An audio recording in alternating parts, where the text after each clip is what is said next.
Graça e paz do Senhor Jesus. É bom estar na igreja do Senhor junto com o seu povo para adorá-lo. Cantamos duas canções que exaltam o nosso Senhor, o nosso Mestre, Salvador Jesus. Agora é o momento também de adorarmos o Senhor ouvindo a sua palavra. Nessa noite nós vamos ver uma das parábolas de Jesus. O Senhor era conhecido por aquele que disse e contou muitas parábolas. E o que é uma parábola? Uma definição de John MacArthur é que parábola é uma narrativa alegórica que transmite uma mensagem indireta por meio de comparação ou analogia. As parábolas de Jesus revelam a natureza do reino de Deus ou indicam como um filho do reino deve agir. Eu quero ilustrar as parábolas do nosso Mestre, do nosso Senhor Jesus, como retratos. Retratos do reino de Deus. No Evangelho de Lucas, há diversos desses retratos. Então eu queria convidá-los a estar comigo num salão de artes, numa parede imensa, com cada um desses retratos, que são essas parábolas. Parábolas do reino, parábolas que falam das verdades do reino de Deus, para os ouvintes e leitores daquela época, como também nós. Eu preciso dessas verdades, você precisa dessas verdades, todos nós precisamos olhar para estes retratos, ok? O retrato que nós vamos olhar, a parábola, é a parábola do fariseu e do publicano, que está no capítulo 18 do Evangelho de Lucas, dos versículos 9 a 14.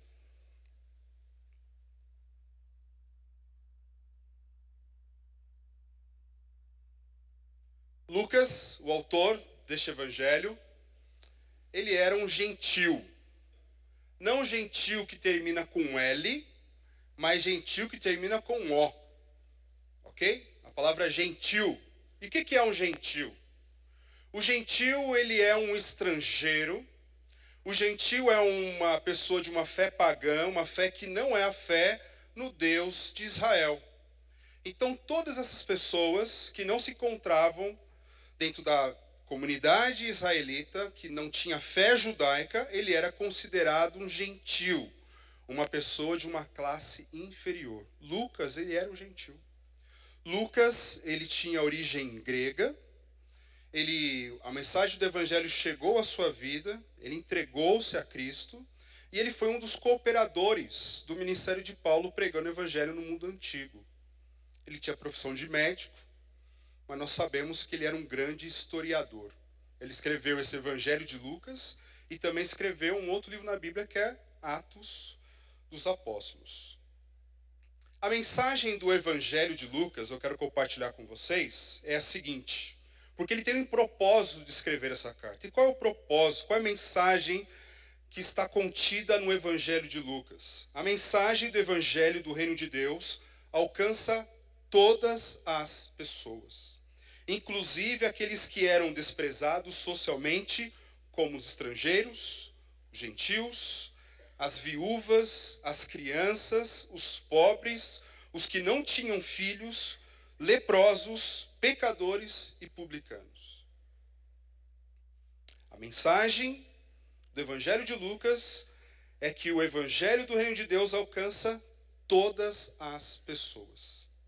Isso se apresenta ao longo do livro do Evangelho no seguinte: quando Zacarias e Isabel eles recebem a notícia do anjo que ela ficaria grávida de João Batista, era um casal velho e um casal que não tinha filhos. O Senhor foi naquela direção. Os pastores, eles são a mensagem de que chegou um Salvador, chega aos pastores. E os pastores na época eram uma classe desprezada. O centurião, ele crê em Jesus E o centurião, ele é o quê? Ele é um gentil, ele é um estrangeiro. A história de rico e Lázaro, aquele rico soberbo que morre, e também Lázaro, que era um pobre, que mendigava, ambos morrem, mas o rico, ele vai para o lugar de tormento, e Lázaro vai aos céus junto a Deus. A cura dos 10 leprosos, o Senhor cura 10 leprosos, 9 são judeus e um é estrangeiro, um é samaritano.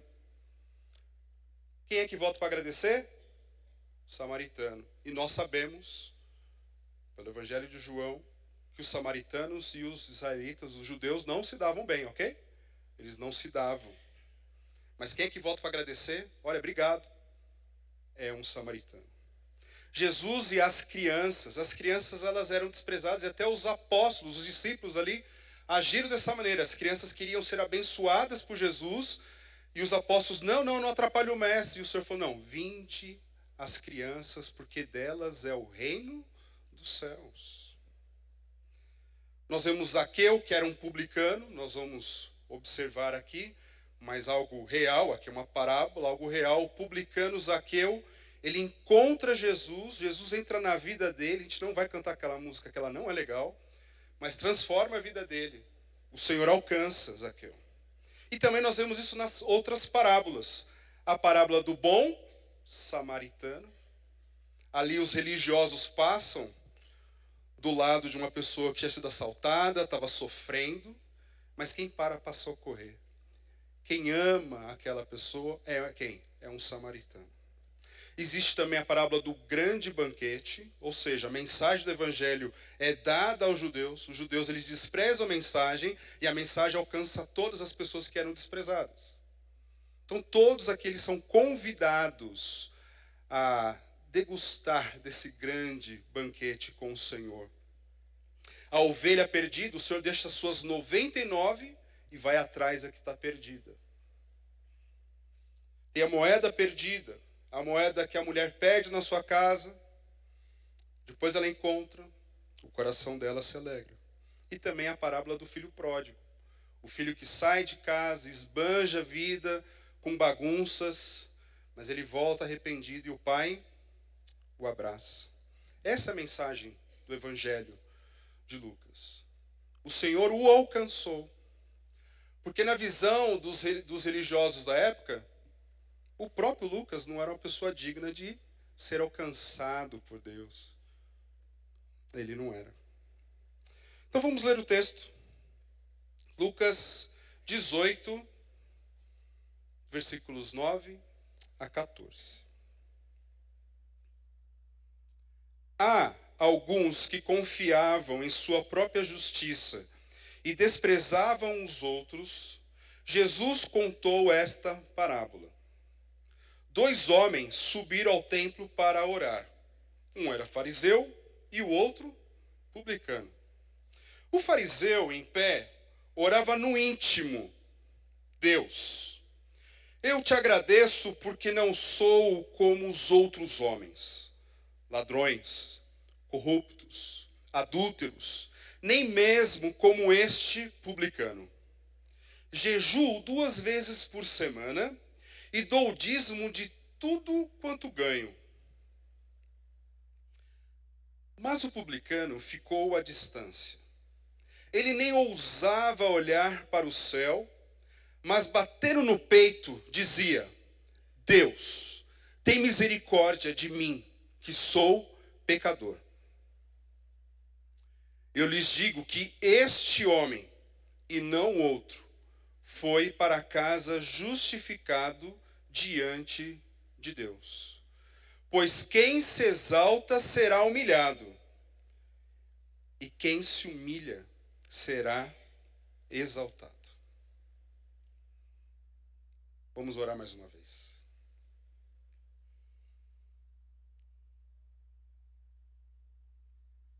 Pai querido, rogamos para que o Teu Espírito Santo faça a Tua obra nessa noite, para a Tua glória, para a glória do Teu Filho, para a glória do Espírito.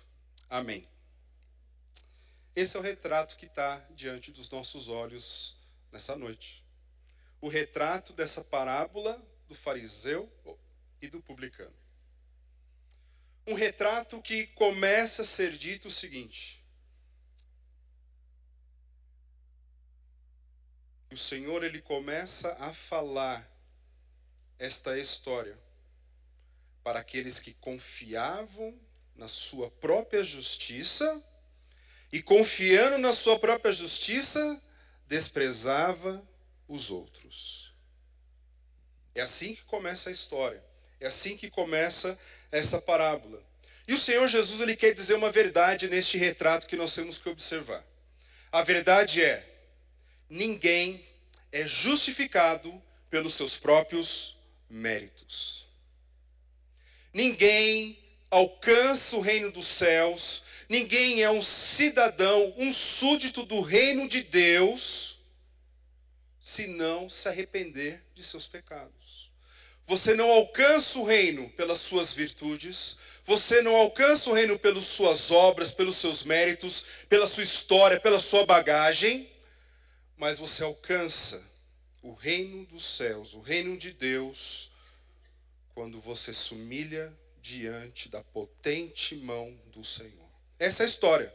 Poderia acabar aqui e já tinha dito tudo, mas a gente precisa aprender um pouquinho mais. Nós aprendemos com o apóstolo Paulo sobre justificação, sobre justiça. A palavra justificação no Novo Testamento, ela tem uma ideia forense, uma palavra de fórum. Você é justo e justificado por Deus porque a sua culpa não está mais sobre você. Diante do júri, diante de um justo juiz, a olhar a sua vida, a sua história, ele poderia dizer assim: esse justo juiz, o Senhor, você é um pecador. Você merece a condenação. Toda a culpa sua está aqui diante de mim, para lá.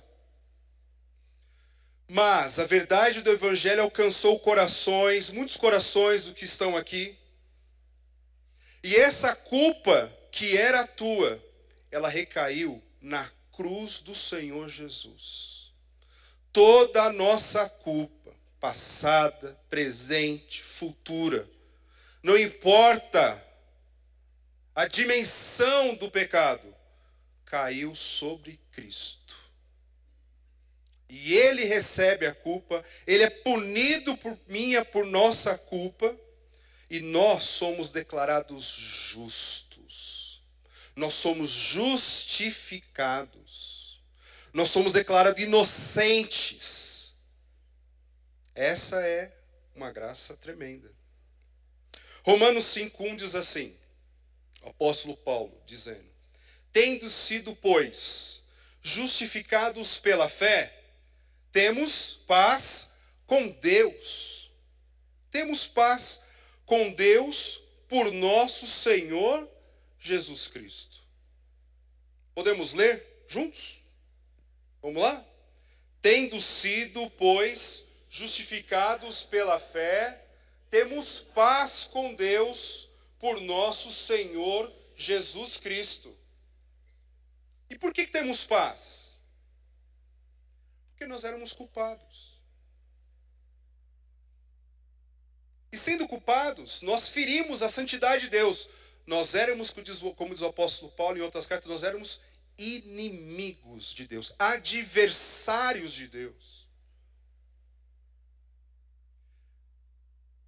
Mas por causa da obra da cruz, da fé que nós temos na pessoa de Jesus, quem Ele é, a vida dele, como Ele viveu, o que Ele realizou, Ele foi o sacrifício perfeito para perdoar todos os pecados.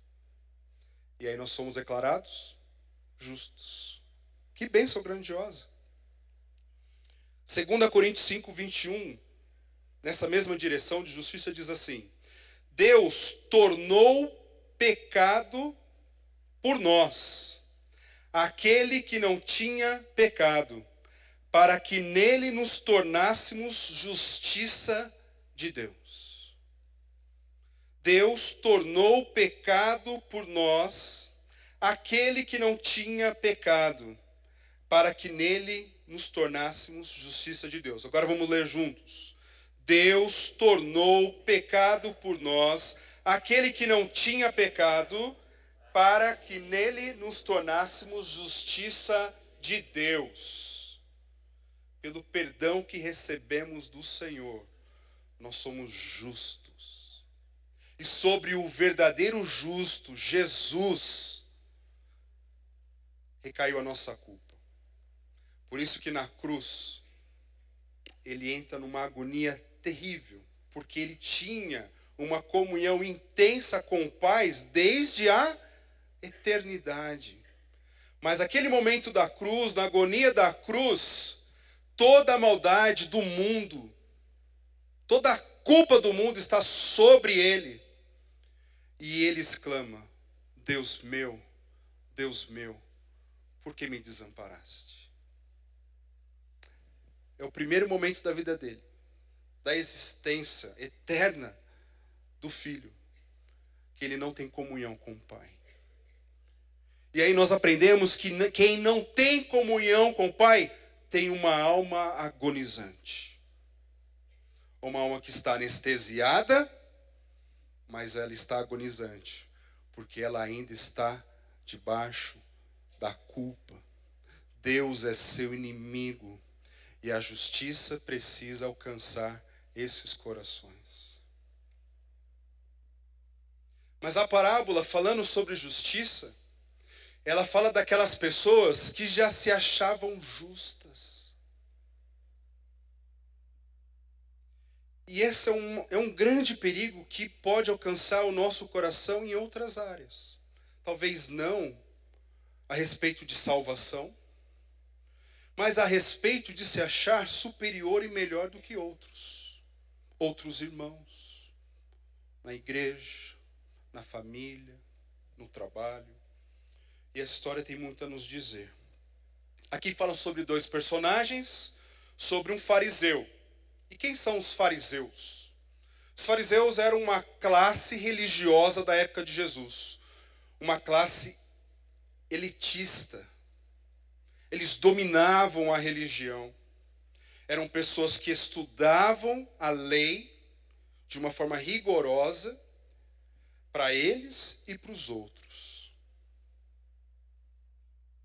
E foram grandes opositores de Jesus e no seu ministério. Pessoas difíceis que deram isso.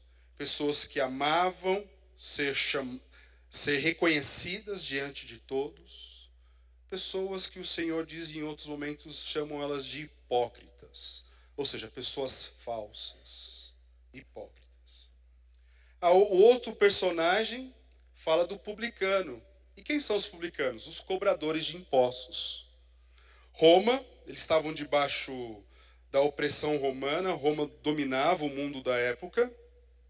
E Roma não interferia na cultura como os gregos fizeram em outros lugares, impondo sua língua, sua prática, sua religião.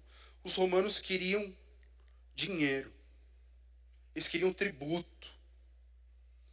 E aí, para fazer o trabalho, eles contratavam pessoas da região, no caso ali os judeus, para pegar os tributos para Roma. E eram quem? Os publicanos. Os publicanos eram chamados de assassinos, de traidores e de pecadores. Andando mais à frente tem a história de Zaqueu, que nós falamos aqui. Zaqueu que era um publicano, o chefe dos publicanos. E aí acontece um momento interessante ali. É momento de culto. 2 vezes no dia, durante a semana, de domingo a sexta, tinha o sacrifício da expiação. O sacrifício da expiação é o sacrifício para perdão de pecados. Era feito um pela manhã e o outro pela tarde. E após esse sacrifício, eles pegavam o incenso e a fumaça tomava conta. Então, quando o povo olhava ali para o monte, via o templo, via a fumaça e falava assim, ó, o sacrifício da expiação foi realizado.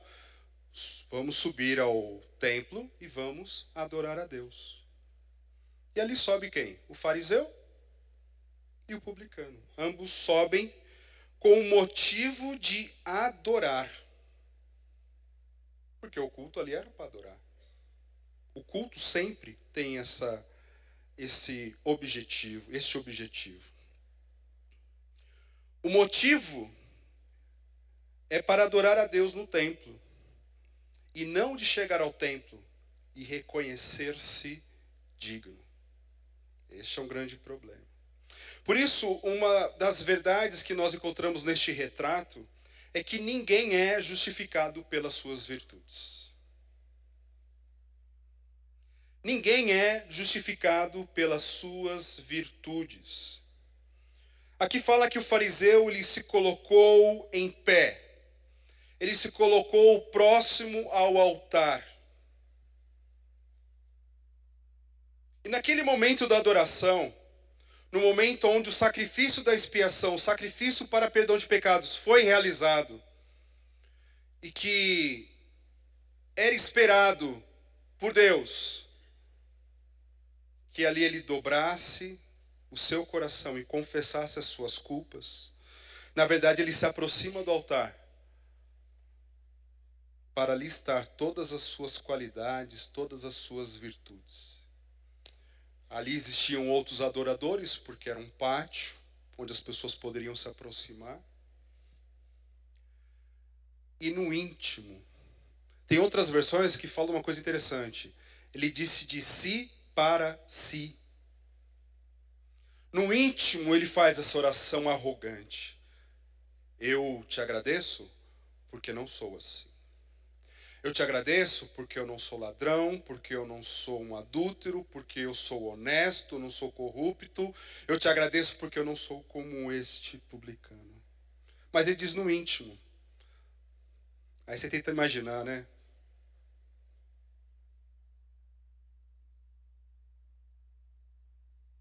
Essa era a oração. O Senhor conhece o coração. O Salmo diz que antes que saia a palavra da minha boca, o Senhor já as conhece inteira.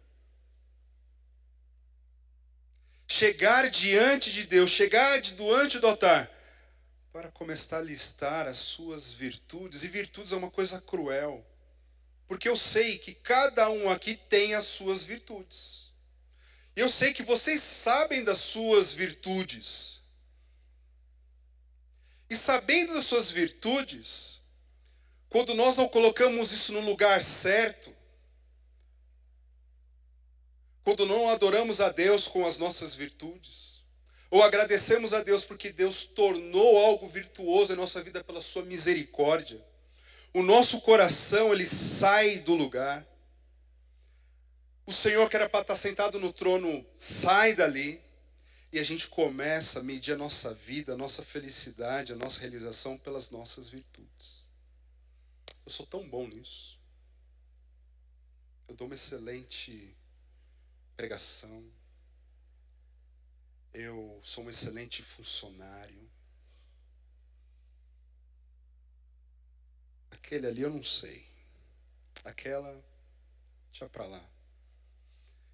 E começa a se exaltar, a se inflar. E por ele ser um religioso, uma pessoa que praticava a religião, que foi escolhido para isso, dentro das suas virtudes religiosas, ele começa a desprezar todos aqueles que não são como ele. Agora você pode pensar assim, nossa, mas Jesus ele foi bem exagerado, né, nessa oração. Será que algum judeu teria coragem de orar assim? Então eu vou ler para vocês o livro do Talmud. Talmud é o livro da interpretação da lei dos judeus. No capítulo de Berokot, capítulo 28, parte 28, de um rabino dizendo isso numa sinagoga. Agradeço-te, ó Senhor, meu Deus, que me tenhas proporcionado lugar entre aqueles que assentam na casa de estudos, e não entre aqueles que se assentam nas esquinas das ruas. Porquanto eu me levanto cedo, como eles se levantam cedo. Porém, levanto-me cedo para estudar as palavras da lei. Eles se levantam cedo para se ocuparem de coisas inúteis. Eu trabalho, eles trabalham também. Porém, trabalho e recebo uma recompensa. E eles trabalham e não recebem recompensa nenhuma. Eu vivo e eles vivem também. Porém, eu vivo a vida do mundo vindouro. Eles vivem o abismo da destruição. Será que Jesus foi exagerado? Não.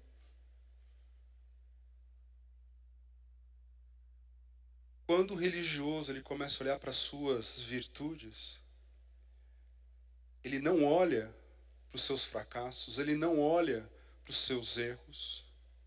E ele começa a medir as pessoas assim: você é tão virtuoso como eu nessas áreas? E de fato um publicano não era. Era um pecador, era um traidor, era um assassino, era uma pessoa má, que só queria extorquir, porque ele amava muito dinheiro. Mas ele não para por aí. Porque aí ele vai listar as suas virtudes. E ele fala: eu jejuo 2 vezes por semana. Eu jejuo 2 vezes por semana. Mas o que isso significa?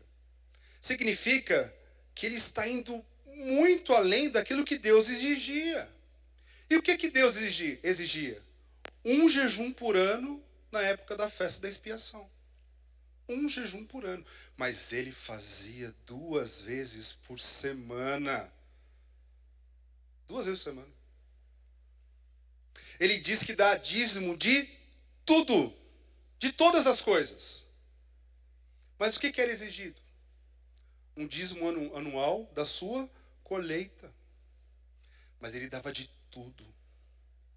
De tudo. Ele estava fazendo algo errado? Mesmo dando de tudo, o dízimo de todas as coisas, ou jejuando 2 vezes por semana, ele está fazendo algo de errado? Não. O errado estava ao foco do coração dele. Ele queria ganhar uma aprovação dos homens e queria se justificar diante de Deus. Aonde nós vemos isso? Mais à frente, com a história do homem rico, do jovem rico, mancebo rico, sei lá como que está aí na sua Bíblia. Ele chega diante de Deus e fala assim: o que eu preciso fazer para herdar a vida eterna? Jesus fala: cumpra a lei. Aí ele fala assim: eu cumpro desde pequeno. Desde pequeno eu faço tudo. Então, aí Jesus olha bem nos olhos dele. Ainda te falta uma coisa. Como assim eu cumpro a lei? Você precisa vender tudo que tem, entregar para os pobres e ser meu discípulo. O Senhor não é contra ricos. Na verdade, em outras palavras, o que ele está dizendo é o seguinte: você precisa abandonar o ídolo do dinheiro. Você precisa abandonar aquilo que você confia a sua vida, onde você se realiza, onde você sente alguém. E muitas pessoas têm buscado uma redenção em coisas que não são o Senhor. Por isso é pobreza. Por isso é cegueira, uma cegueira espiritual que pode ganhar a nossa mente, o nosso coração.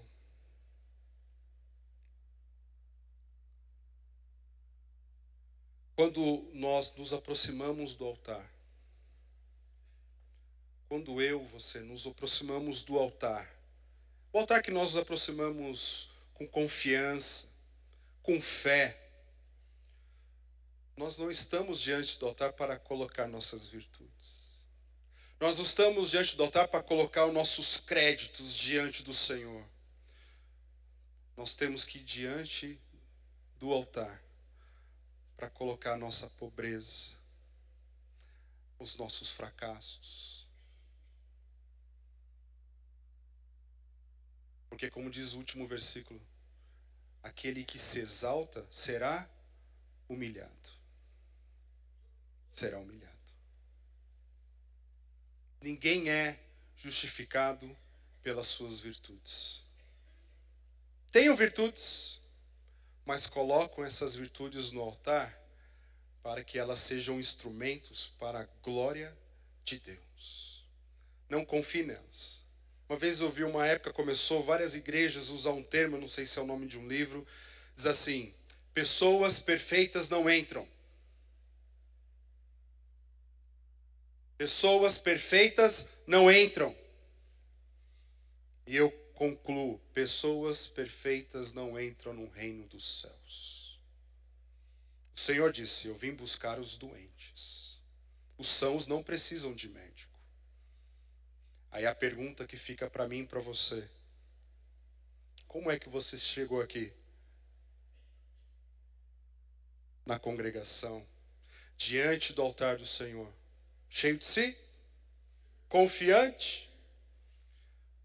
Se fosse ceia, eu falaria assim para vocês: então, nós estamos aqui diante da ceia, você tem que olhar para si, fazer uma autoanálise, confessar os seus pecados. Aí você olharia para si mesmo e: poxa, eu não pequei essa semana. Eu não pequei. Que legal.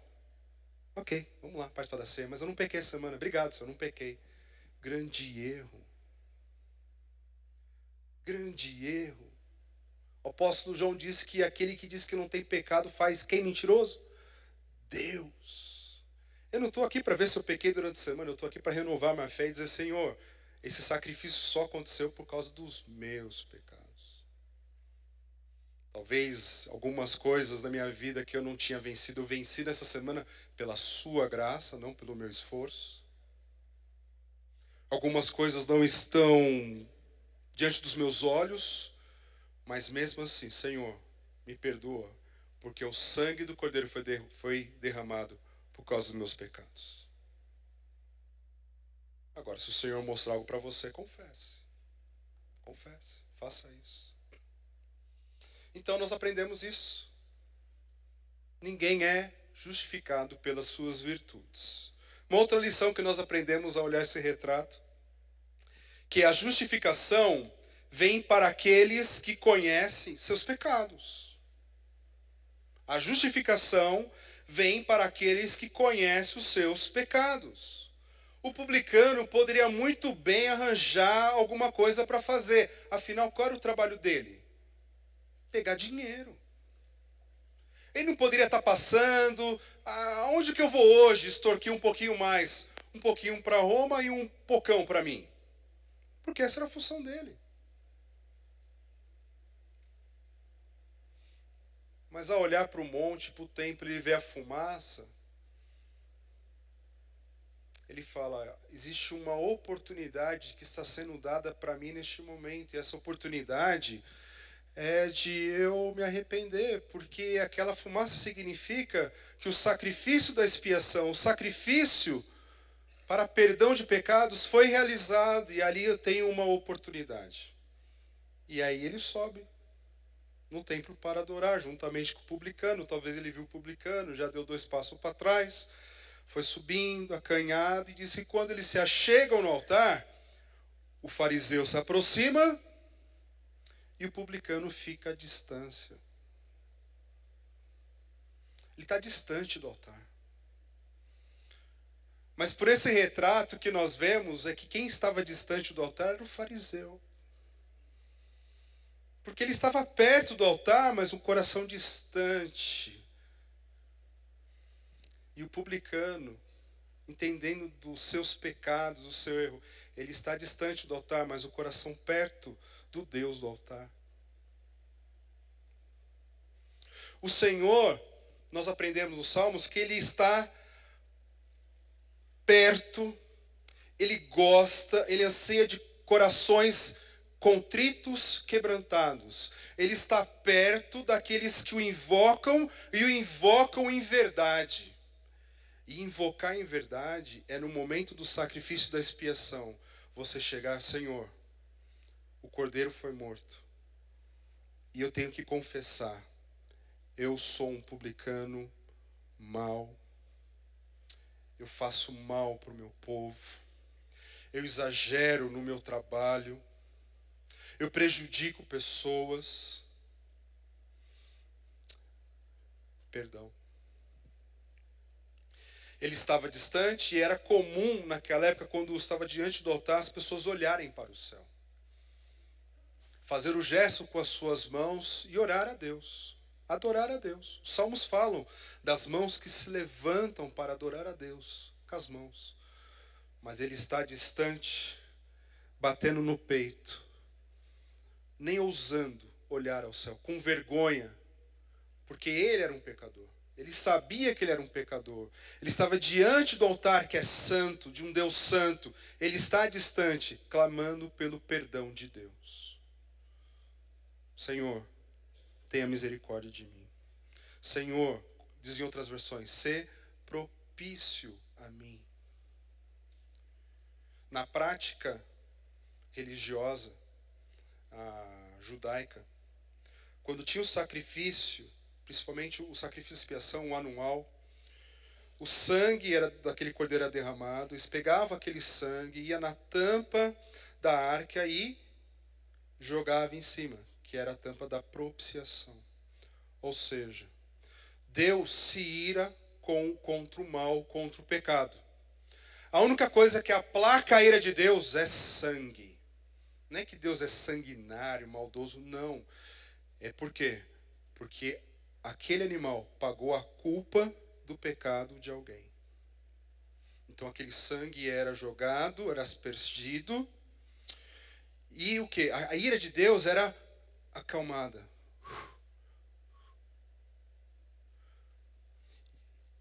E o publicano entende que só o sangue do cordeiro é que poderia aplacar a ira de Deus e dar a ele o quê? A misericórdia. Por isso que ele fala, Deus meu, tenha misericórdia de mim, tenha misericórdia de mim, eu sou pecador, tenha misericórdia de mim, eu sou pecador, seja propício a mim, não jogue a tua ira sobre mim que eu mereço, tenha misericórdia, ser propício. Ser propício.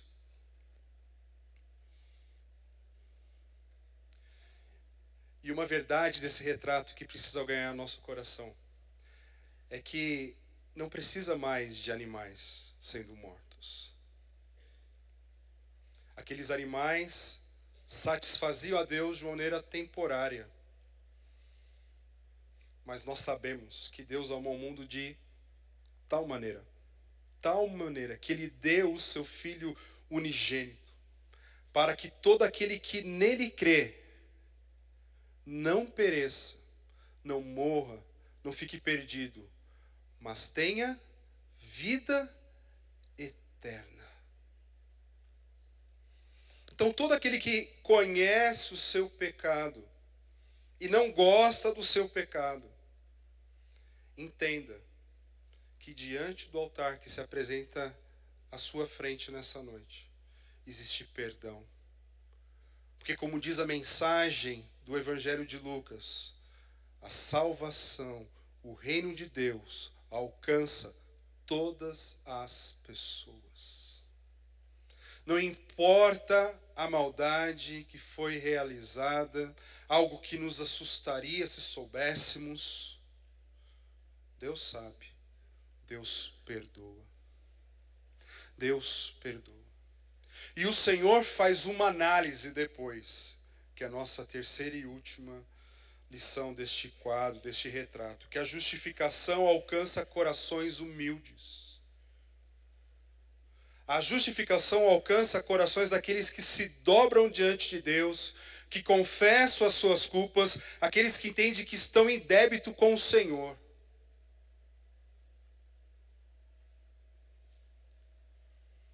Mas aqueles que se sentem tanto, fique sabendo que quem diz que vai... A gente aprende no Novo Testamento que quem exalta é Deus, e quem humilha é Deus. humildemente apresente-se diante do Senhor, o Cordeiro de Deus que tira o pecado do mundo. E por isso, algo que nós vamos aprender é que nós somos todos iguais diante do Senhor. Por essa culpa não fazer mais parte da nossa vida, nós somos chamados por Deus de filhos. Que bênção! Nós estamos numa cultura que a gente fala que Deus é Pai, e nós não refletimos essa verdade bíblica de que nós somos filhos de Deus.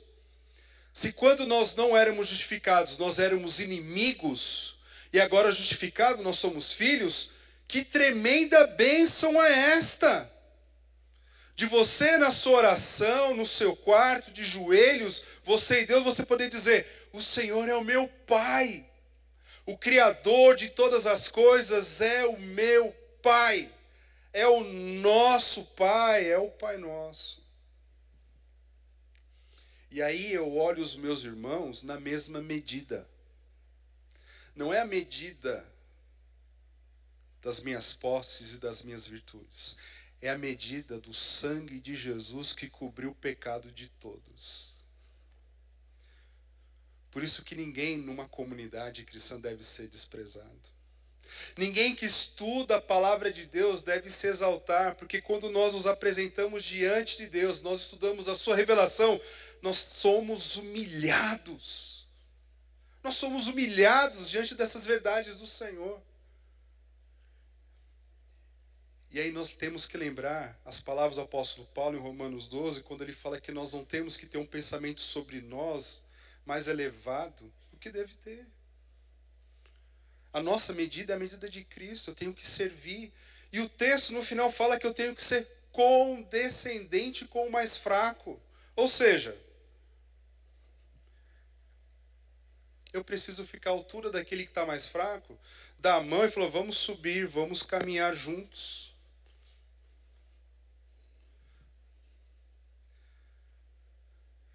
Hoje de manhã eu li um texto na reunião da Conexão. Fala que se estamos na luz, como Deus é luz, nós temos comunhão uns com os outros. E essa luz que nos dá uma verdadeira comunhão só é alcançada por causa do sangue do Cordeiro. Por causa do perdão que recebemos do Senhor. Finalizando, nós estamos diante do altar. E espero que o seu coração esteja diante do Deus do altar. Como de praxe, vou ler uma música. HCC 293, Foi na Cruz. Foi na cruz onde um dia eu vi meu pecado castigado em Jesus. Foi ali pela fé que meus olhos abri, e eu agora me alegro em sua luz. Quando cego eu andei, bem perdido e vaguei, sempre longe do meu Salvador, que da glória desceu e o seu sangue verteu para salvar-me por seu imenso amor. Eu ouvia falar dessa graça sem par, que do céu trouxe nosso Jesus. Mas eu surdo me fiz, converter-me não quis, ao Senhor que por mim morreu na cruz. Mas um dia senti meus pecados e vi sobre mim o castigo da lei. Em Jesus me escondi, seu perdão recebi, e refúgio seguro nele achei.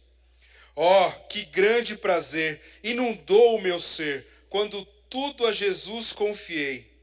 Vida eterna me deu, e em um lar lá no céu, onde sempre com Cristo habitarei. Foi na cruz, onde um dia eu vi meu pecado castigado em Jesus. Foi ali, pela fé, que meus olhos abri, e eu agora me alegro em sua luz.